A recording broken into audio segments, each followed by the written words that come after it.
United States has traveled more miles than any in history, and we have more embassies than ever. To your first point, isn't that just because of easy access to jets? And to the second, aren't there just more countries now to put embassies in? We can choose not to fly those jets, and we can choose not to recognize any new countries, but choosing to do so, I guess, is engagement. Again, we're pretty good with engagement outside of our country, even though we've had some big failures. Like 9/11 in Rwanda, Somalia, communist country 90 miles outside of Miami. We just need a lot more than 15 minutes to talk about that. Yeah, well, no country's perfect. Every country should want to be better.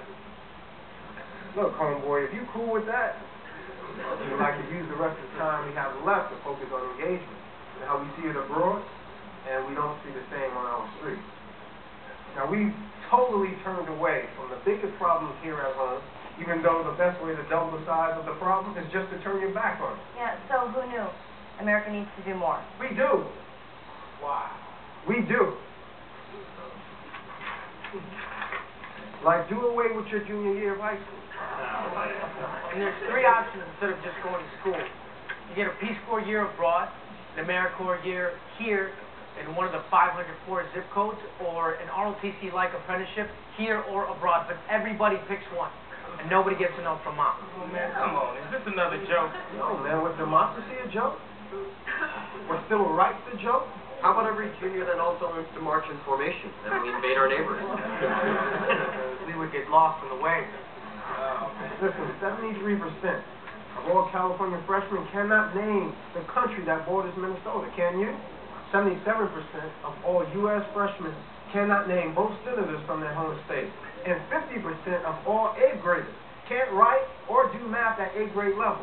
And when 25% of our workers didn't function, we called it a Great Depression. Now, what do we call 50% of our students not functioning? A Greater Depression? Oh, in Canada borders Minnesota. That's the smartest thing you've said all day. Yeah, but what about cost? What do you mean how ridiculous and infeasible would they be? I mean, not as ridiculous as the $9 grand we spend per student per year.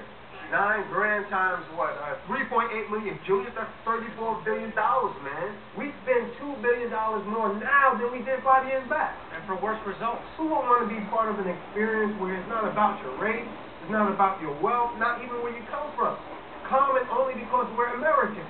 I guarantee you that will make us better for life. And the shame is, we don't get that type of level playing ground, not in this country, unless there's a draft. So, I'd have to stay in school a year longer. You've been here 8 years, bro. We could all, with all the degrees and all the money we're gonna make, go hide in a big house with high walls. Oh, what hasn't a big house with high walls been the American dream? July 5th, 1776.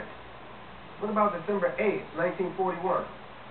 September 12th, 2001. So you two don't want to go to Harvard Law or Stanford Business after you graduate here?